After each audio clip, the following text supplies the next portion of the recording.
Hey everybody. So enough students struggled with the dissecting arguments assignment that I want to walk through it a little bit more closely.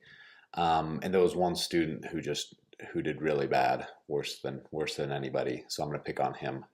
And that is our favorite student who can do no wrong, Mr. Test Student. So let's go back up to the explanation real quick. So you're supposed to underline the conclusion and put parentheses around the reason. So let's look at how Test handled this first one. So we've got online shoppers are legally required, blah, blah, blah, blah, blah.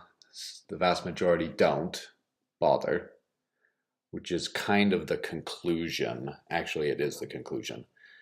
And then this part of it is the reason. Because, why? This is the reason why it should have the parentheses around it. He got these mixed up. The way I marked that was this part of it didn't have any of the conclusion or reason, so it should not be marked. So I said not this. And then this part, I put a line indicating it should be underlined. And then this part, I put parentheses indicating it should be in parentheses. So another thing Test did wrong here was his underlying assumption was cities and states would rather spend their money on shopping malls, which is off topic. I noticed that some students kind of made assumptions, but it was not assumptions that was supported by the text. You got to stick with the text in order to make an assumption that logically flows from it. This might be true, but we don't know that. We don't have any implications, anything that would support that in this text. Okay, the number two, because political beliefs are connected to this, he has that top part underlined, but it has the because this, which is the parentheses, that's the reason. And then, so I just marked switch these two, which I did. That's the terminology I used with a lot of your guys' ones that had that same thing. Underlying assumption, politicians have weak self-images. So this is kind of a misreading of this, where I noticed on some of these students, this was talking about deeply held values and self-image in the audience, not in politicians. It's talking about politics, but it's kind of this conflation of the two. So I noticed that there was some of that going on as well. I noticed there was some of this going on too in number three. If their students naive at Googling, it's because the ability to judge information is almost never taught at school. Here on the right, I have, you've probably been noticing this, this is kind of the answer sheet. And if we see here, the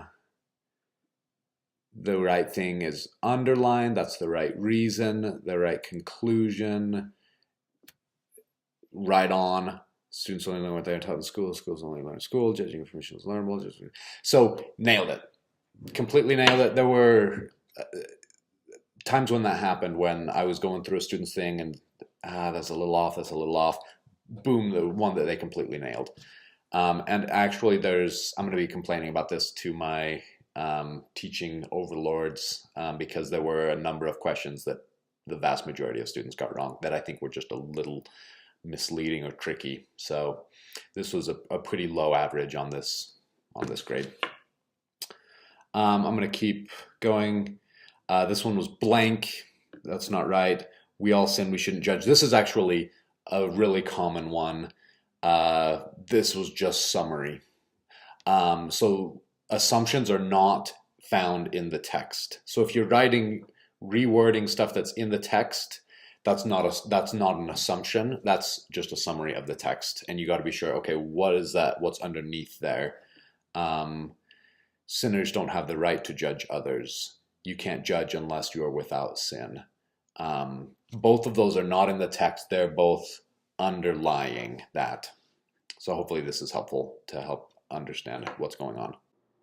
Here's a quick transition with the walrus to the creating an ad.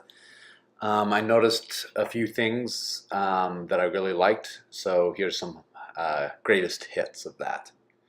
So this first one is Delilah, who I thought did a really good job of getting an image, creating some text that worked with it. I wasn't entirely clear on what was being advertised. I think that could have been a little bit clearer.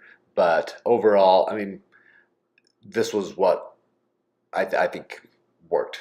And who doesn't like food? And pizza in a shape of Italy and a boot. This next one is Derek, who I really like the layout, what it's for. I think this could have been a professional looking thing. Although, what is going on? Are those ice cream cone thing? Anyway, great work. There was more like this, so well done, everyone. You didn't have to use any Geico, just so you know. But there were lots of people who made it work. Okay, it's the end of the video. Here's a bonus video at the end. See you guys later. Hey everybody, so I made it to Wyoming and have started on my main job for the summer, where I'm treating noxious weeds. It's a fun job because unusual stuff happens all the time. Like I was just checking a GPS point for white top, and it hasn't been there for the past 3 or 4 years, so I thought there was no way it was going to be there, but there actually was a couple of plants there, so I'm going to go kill it. I wanted to point out though another random thing, and it's had to have been here all winter, guaranteed. And the question is, should I sit in it? And the answer is I'm going to. So yeah.